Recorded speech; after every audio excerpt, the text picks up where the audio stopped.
Je dis mes droits face à l'État. Je dis mes droits face à l'État. Je dis mes droits face à l'État. Je dis mes droits face à l'État.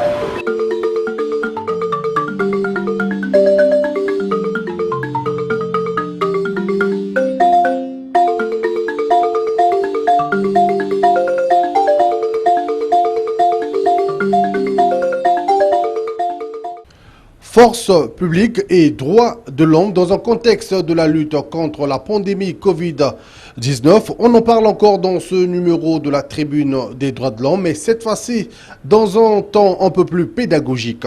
Mesdames, Messieurs, bonsoir et merci de nous rejoindre sur les antennes de la télévision et radio nationale congolaise.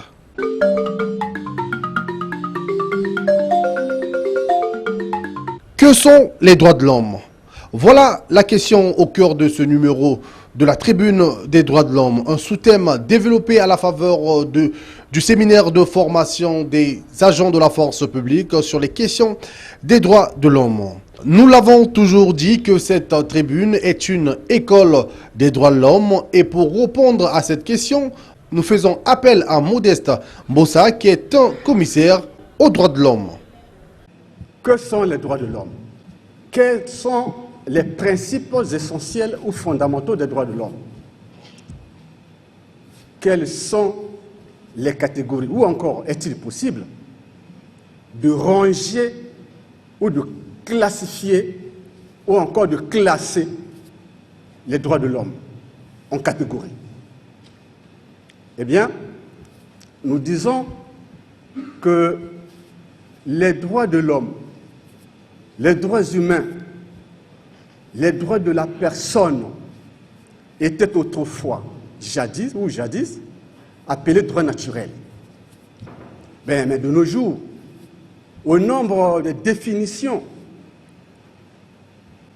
les droits de l'homme peuvent être compris comme des prérogatives ou des avantages inhérents à l'être humain, mais sans distinction de sexe, sans distinction d'âge, sans distinction de race, de nationalité, de conditions sociales, de philosophie ou de religion. Donc, les droits de l'homme sont les droits inaliénables de la personne humaine sans distinction aucune. Donc, les droits de l'homme sont nos attributs en tant qu'être humain. Au nombre de définitions, on peut aussi retenir que les droits de l'homme sont comme une sorte d'armature, comme l'est pour l'escargot. L'escargot a pour moyen de protection sa coquille, la tortue, sa carapace. Nous l'avons, c'est notre quotidien, notre vie quotidienne. C'est notre vie. C'est ce qui nous est en propre, en tant qu'être humain. Voilà. Et c'est pour cela, M. Gérard Soulier, dans son ouvrage intitulé « Nos droits face à l'État », il dit « Nos droits, ce sont nos droits face à l'État. Ces droits-là qui sont opposables à l'État, et en même temps, cet État, nous le verrons, à qui nous exigeons ici des prestations. » C'est même un paradoxe, selon Gérard Soulier. Eh bien, après cette définition de la notion de droit de l'homme, nous passons à la deuxième question. Nous sommes interrogés en disant quels sont les principes essentiels ou fondamentaux des droits de l'homme. Au nombre de principes, parce qu'ils sont plusieurs, on peut prendre l'essentiel. Nous avons la dignité. Nous avons la dignité. La dignité, c'est notre valeur infinie. La dignité est la valeur infinie de la personne humaine. Ou encore, on peut dire, c'est une valeur marquée par notre appartenance à l'humanité. Et souvent, on assimile la dignité à l'honneur. Les hommes, tous les êtres humains naissent libres et égaux en dignité et en droit. Ils sont dotés de raison et de conscience et agissent les uns envers les autres en toute fraternité. Eh bien, donc, nous avons le principe de la dignité, nous avons le principe de l'égalité, nous avons le principe de la liberté, nous avons le principe de la non-discrimination.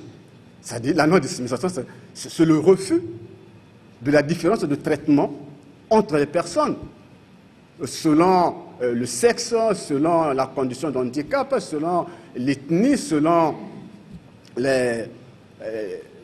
l'obédience culturelle, par exemple la discrimination faite aux populations autochtones. Voilà. Donc, il y a aussi le principe d'universalité. Les droits de l'homme sont universels. Il y a le principe d'indivisibilité ou d'indissociabilité, c'est-à-dire les droits de l'homme s'imbriquent, ils sont complémentaires. C'est pour cela qu'on parle aussi du principe de l'interdépendance des droits de l'homme. Oh, parmi d'autres principes aussi, il y a le principe de la présomption d'innocence. Donc, une personne à qui il est reproché une infraction, mais est réputée innocente jusqu'à ce que sa culpabilité ait été établie ou démontrée par la suite d'un procès équitable. Voilà. Donc, les droits de l'homme ne sont ni achetés, ni vendus, ne peuvent être cédés. Donc, les droits de l'homme, au regard de ces principes, les droits de l'homme sont les droits à nous tous, au même pied d'égalité. Eh bien, à la troisième question, nous sommes dit quelles sont les catégories des droits de l'homme. Ici, en termes de catégories, il s'agit, nous l'avons déjà dit, il s'agit de classer les droits de l'homme, de les ranger, mais sans aucune échelle de valeur, sans aucune échelle de valeur quelconque, puisque nous l'avons dit que les droits de l'homme sont complémentaires, sont universels et indissociables.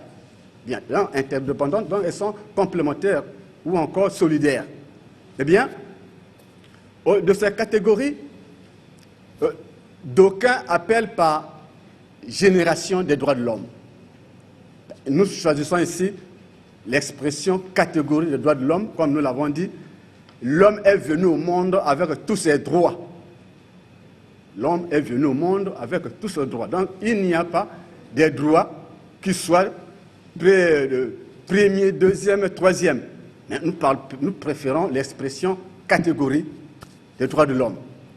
Eh bien, pour nous avons dans ces catégories, nous avons les droits civils et politiques, les droits économiques, sociaux et culturels et les nouveaux droits. Bien. S'agissant des droits civils et politiques, ces droits sont énoncés par la Déclaration universelle des droits de l'homme de l'article 2 à l'article 21. Et au même temps, ces droits civils et politiques ont été repris par le Pacte international relatif aux droits civils et politiques du 16 décembre 1966. En même temps aussi, par notre constitution en vigueur, dans celle du 25 octobre 2015. Eh bien, au nombre de ces droits civils et politiques, nous avons le droit à la vie. Le droit à la vie, cela veut dire que mon droit à la vie, votre droit à la vie, veut que personne d'autre ôte notre vie ou m'ôte ma vie. Sinon, ce serait mal agir. Donc, personne n'a le droit de me donner la mort, de me tuer. Eh bien, il y a aussi le droit à la sûreté de sa personne. C'est-à-dire, le droit à la sûreté, c'est le droit de ne pas être incarcéré ou arrêté arbitrairement ou abusivement. Nous avons le droit à l'information, le droit à à la liberté de circulation, la liberté de pensée, d'expression, la liberté de culte ou de religion, la liberté d'association, pour les civils, bien sûr, la liberté d'association et d'appartenir à des partis politiques de leur choix, le droit de vote ou le droit d'élire ou d'être élu. Eh bien, et ces droits-là sont, entre autres, les droits dits droits civils et politiques. Mais ces droits civils et politiques correspondent à ce qu'on appelait les droits classiques ou les libertés classiques, c'est-à-dire les libertés publiques ou fondamentales, les libertés publiques ou libertés fondamentales. Eh bien, comme nous l'avons dit, nous passons à la deuxième catégorie, notamment les droits économiques, sociaux et culturels, lesquels sont énumérés par la Déclaration universelle des droits de l'homme à partir de l'article 22 jusqu'à l'article 28. Eh bien, à ce niveau, nous pouvons citer, à titre indicatif, le droit à la santé, le droit à l'éducation ou à l'instruction, à la formation, le droit d'entreprendre et de produire. Nous avons le droit à la liberté, le droit de grève ou d'appartenir à un syndicat de son choix. Eh bien, nous avons aussi le droit de participer à des activités culturelles ou à la vie culturelle, le droit de bénéficier des prestations culturelles, scientifiques et artistiques. Eh bien, et au passage, nous signalons que les droits civils et politiques, les droits économiques, sociaux et culturels énoncés par les pactes dont nous avons cité ci-devant, ces deux pactes ont été adhérés par la République du Congo le 5 octobre 1983. Et nous avons aussi dit que la Charte africaine des droits de l'homme et des peuples également a énuméré ces droits. Et la République du Congo a ratifié la Charte africaine des droits de l'homme et des peuples le 9 décembre 1982. Des droits collectifs, on va appeler aussi droits de solidarité. Et ils sont apparus selon l'évolution de la communauté internationale. Et de là, nous pouvons citer le droit au développement, le droit à l'environnement sain, le droit à la paix et le droit des peuples à l'autodétermination. Eh bien, pour ne pas conclure, nous disons que les droits de l'homme sont nos droits de tous les jours et de tout instant. D'où les droits de l'homme méritent d'être promus et d'être protégés.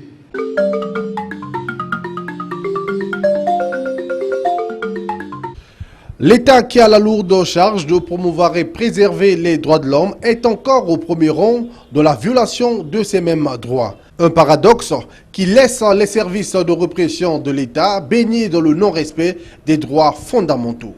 Le professionnalisme et l'éthique devraient conduire la force publique à accomplir convenablement sa mission régalienne. À cet effet, un officier des forces armées congolaises édifie l'auditoire. Il y a tout un chapelet des droits de l'homme au jour d'aujourd'hui, parce que monsieur le commissaire venait de les citer énormément, ces droits-là. Donc, en fait, répondre à cette question seulement à citer ces droits, sans pour autant définir ce que c'est que les droits de l'homme, nous n'allons pas ressortir toute la richesse que comporte ce sujet.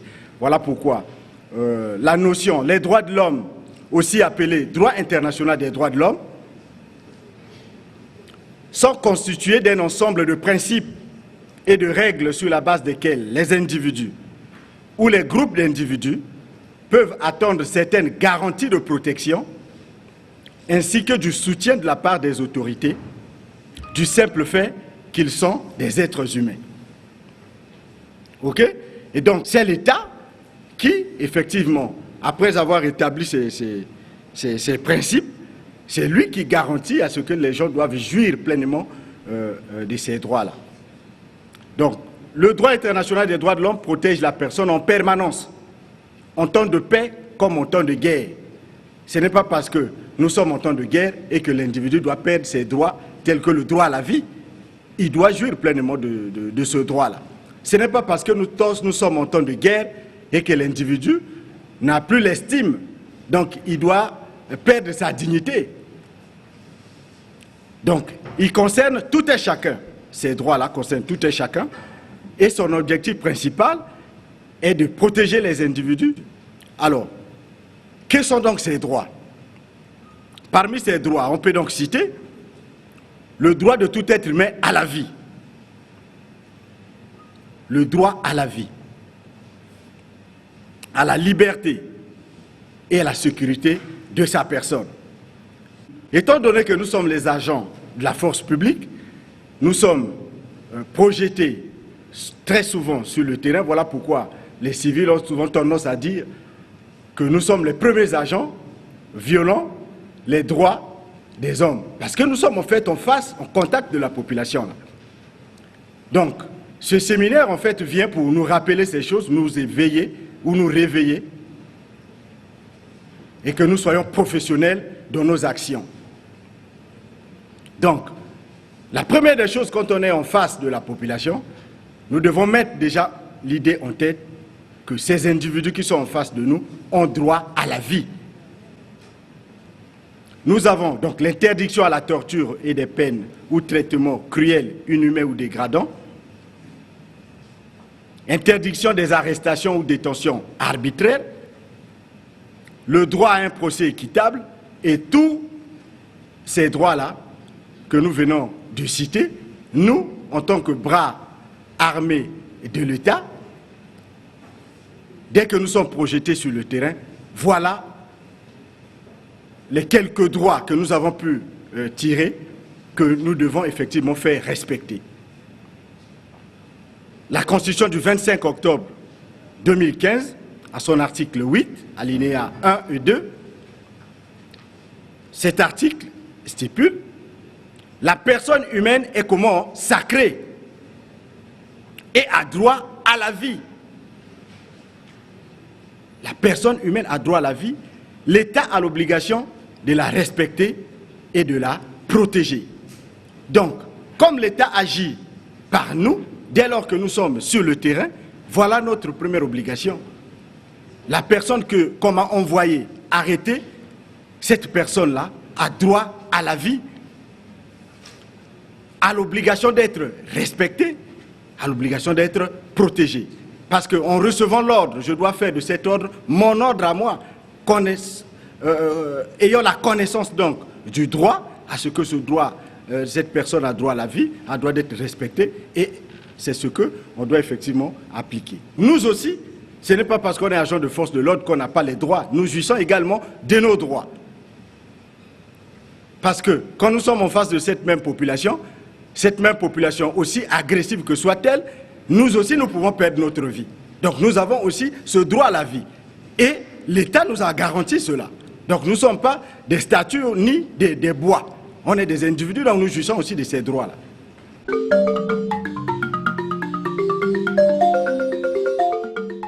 Voilà, c'est par là que nous mettons un terme à ce numéro de la Tribune des droits de l'homme. Dans nos prochains numéros, nous reviendrons sur d'autres communications liées au séminaire de formation sur les questions des droits de l'homme dédiées à la force publique.